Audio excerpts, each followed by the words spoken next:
ye mountains that stand in my way. Nothing can stop my progress. Move all ye mountains that stand in my way. Nothing can stop my progress. Tall trees fall aside, every bramble I slash with the sword of freedom.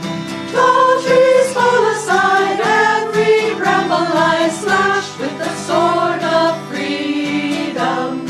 Move all ye mountains that stand in my way. Nothing can stop my progress. Move all ye mountains that stand in my way. Nothing can stop my progress. Tall trees fall aside, every bramble I slash with the sword of freedom.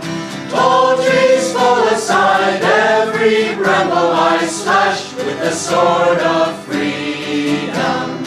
Move all you mountains that stand in my way. Nothing can stop my progress. Move all you mountains that stand in my way. Nothing can stop my progress. Tall trees fall aside, every bramble I slash with the sword of freedom. Tall trees fall aside, every bramble I slash with the sword of freedom.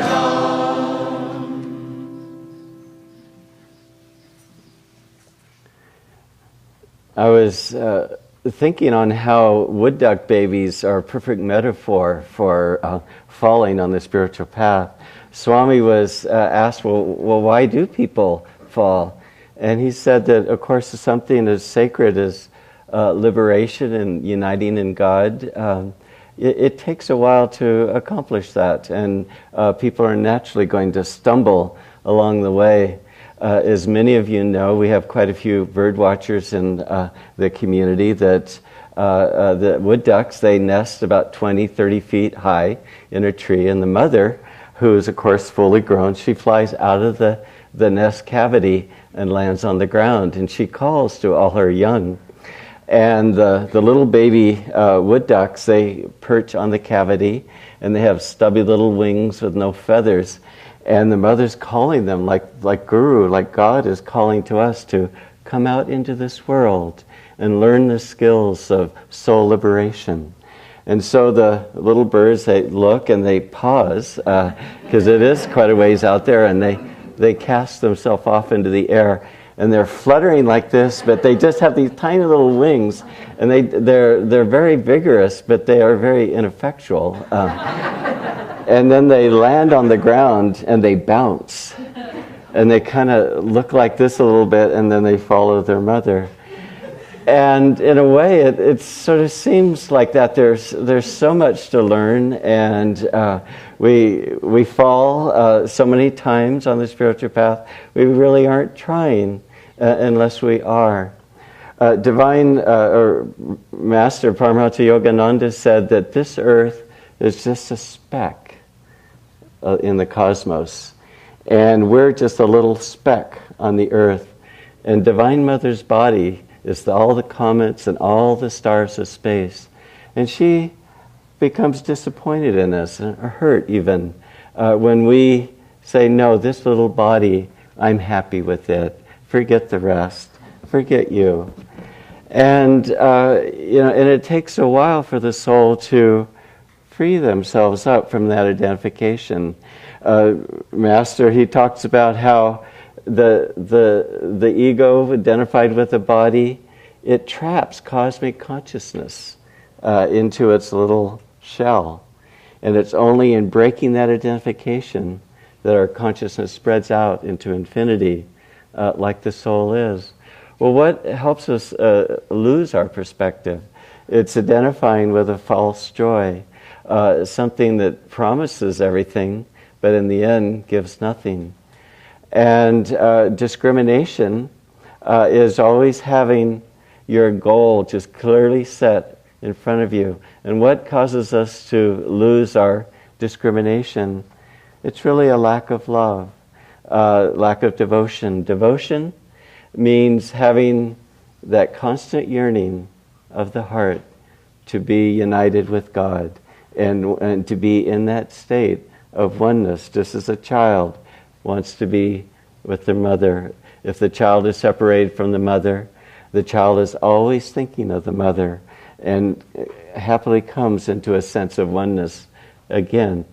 And so having that, how we can really stay firm on the path is having that sense of absolute conviction that it's only God that will fulfill our deepest yearnings. And when we can have that, I sort of peeked ahead to next week's reading. Have you ever been reading a book and the book has gotten a little intense and you want to know that is everything going to be okay? And, and this could be a little dreary of a sermon if we just talked about how we fail or how we fall on the spiritual path. And this is what Swami said, that the path has to be lived with courage and dedication. And but how can we have that courage and dedication? It's having that clear conviction that there is only one thing that's going to bring us that happiness. And we can stay steady in that intent by, of course, by regular meditation and by satsang with other devotees and expansive service, trying to give and share God in everything we do. And it's like riding a bicycle.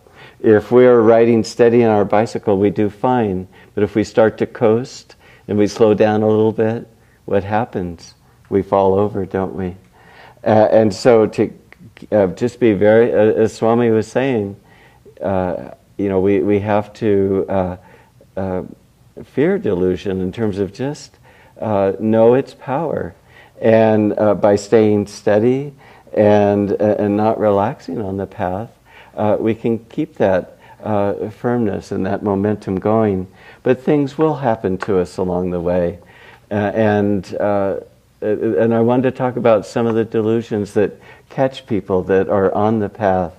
And one of them is, if your sight drops from communion with God, like with Judas, what happened with him, and you start thinking of seeking outer harmony rather than inner harmony, and putting your investment into the world and how the world is doing. I realized that we aren't really trying to change the world. We're trying to become the world in our consciousness, and then we can really help. There's a beautiful story of Mother Teresa. She was really accosted by a journalist who said, "Aren't you disappointed? There are so many people that need food and so many people need blankets, and you can only serve just a small fraction of the people that desperately need help. And don't you feel that you're a failure?" The man was sort of bold. And Mother Teresa just smiled and she said, I wasn't looking, or I'm not looking to be successful. I'm looking to be faithful. Faithful to our own inner attunement with God. And I've just finished a book on the Om vibration. And so I've been meditating and reflecting a lot on Om, and how the saints say that in Om is beyond duality. There's no friend and foe, no light or dark, no goodness or evil. There's no opposition, nobody opposed to you. You're just in God. You're in touch with the essence of everything around you. And how could yourself hurt you? Because you are everything. And when we try to serve the world without God and forgetting God, then we're working from our own opinion. As the Buddha said, that most people go around the world annoying people because it's done with a certain amount of ego and not with the great Spirit of God. Another delusion, or whenever we get into a spirit of trying to get instead of give, it's just a natural setup where we're focusing, like the ego draws everything to itself and relates everything to its own little body. And it's just a natural setup for a fall. We have one of our members, Haridas, he said that when I got married, I realized there could be two divine wills. And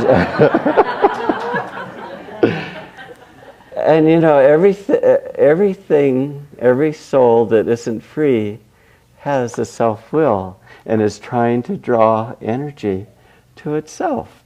And it's a strategy that works for a while, but then after a while it doesn't, because we want to be free of the ego. And so whenever we get into that kind of mode, we're going to get in trouble. I read the poem from Whispers of Eternity on the butterfly, because the butterfly is such a beautiful symbol of the soul. And I've led a lot of walks with children over my years. And what does a young child do whenever they see a fascinating, beautiful butterfly? What do they want to do? They want to grab it, and they want to possess it, and hold it. And as an adult, what do you have to do? You have to tell them that the butterfly is not going to, it's the qualities that make a butterfly thrilling to the soul are going to disappear in the butterfly's captivity. And all that was good about that butterfly is going to fade away. And you have to explain that, and the child goes along with it somewhat unwillingly. But isn't that the way that when spiritual experiences come to us? Is that if we grasp them, or any talent that God gives us, we hold it to ourselves, then doesn't that taint that quality, and that flow of God's grace is inhibited by trying to contain it and capture it. Master was talking to Swami's brother disciples about how so many men had fallen spiritually because they got a little pompous as they became one of the teachers. And spiritual pride is the most difficult quality to get rid of, or attitude, because the saints say it's actually based on something real, however much of God that one is experiencing. And so to be able, that's what's so beautiful about the Nayaswami order, is that the tenet that I do not exist. If there's nothing for things to cling to, they have no hold over us. And so Nandi, she was leaving a staff meeting at Expanding Light, and somebody had done something. It was sort of a matter of different taste, and one woman was walking with Nandi and was a little bit complaining about how something was done. It was a small thing. And Nandi said, "But what's the problem? You don't exist." and where do you go from there if we don't?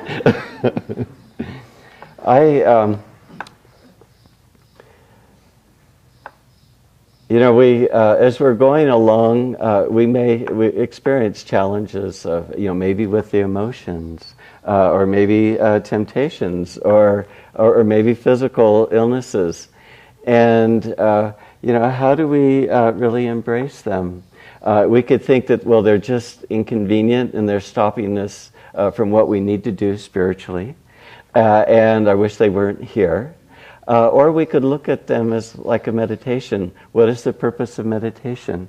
It's to transcend body consciousness and the mind consciousness. Well, in a different way, Divine Mother's asking us to transcend body, mind, consciousness through these kinds of challenges. And in a way, it's even more direct because it's getting rid of subtle things, blocks in ourselves that are holding us back.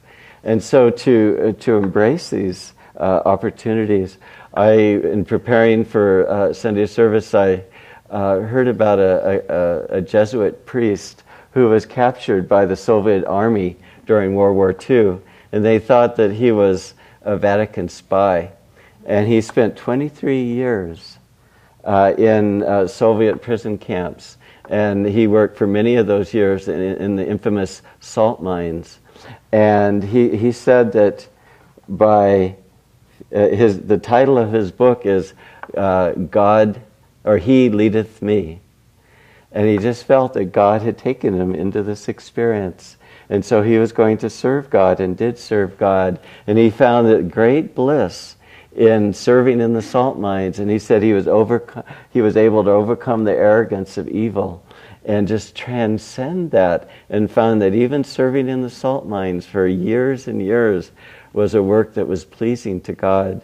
And just think if he would have rejected that experience, he would have been depressed for many years.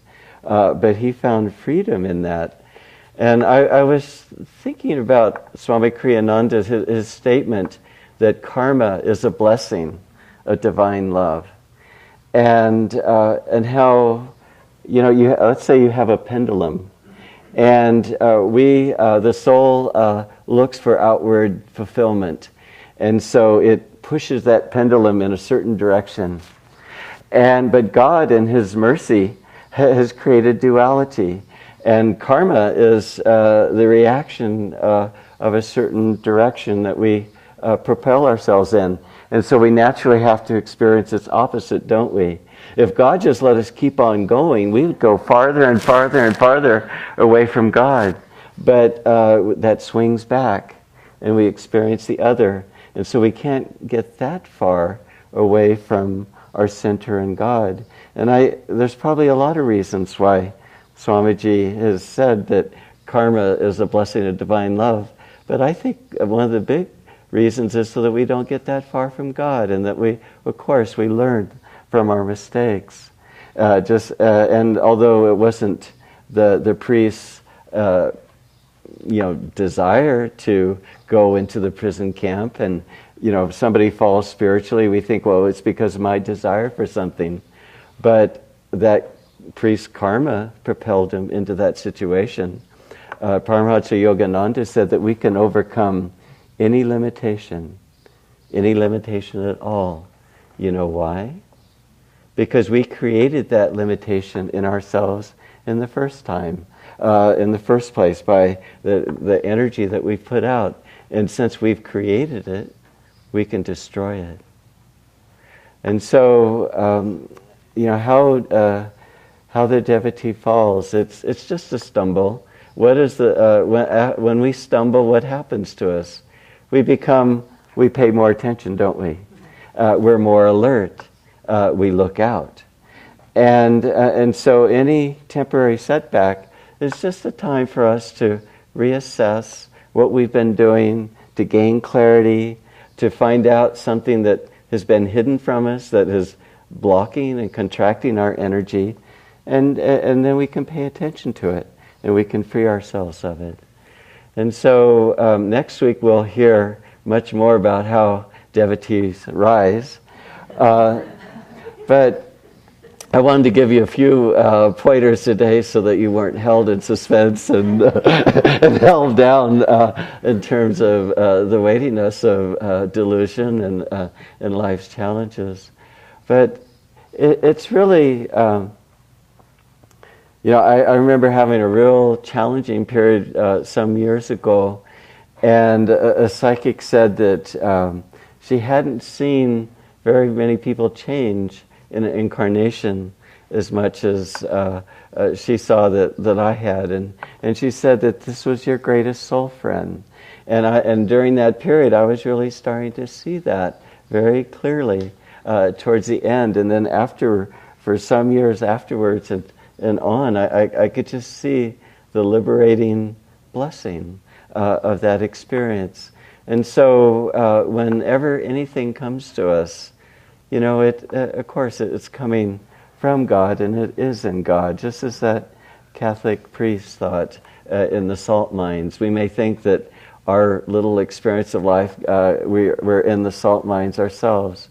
But if we can always remember that, God, our karma, has led us here so that we can gain from this experience, then we can embrace that. Master has talked about the way to overcome all karma is to greet it pleasantly, and cheerfully.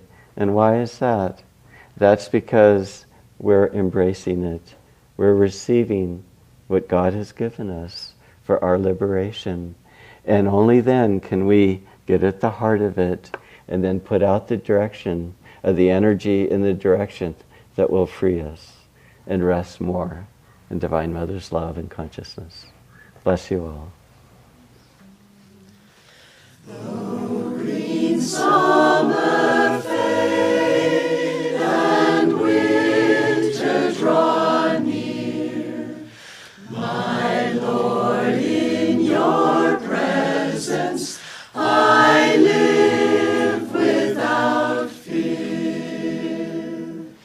Through tempest, through snows, through turbulent tide, the touch of your hand is my strength and my guide.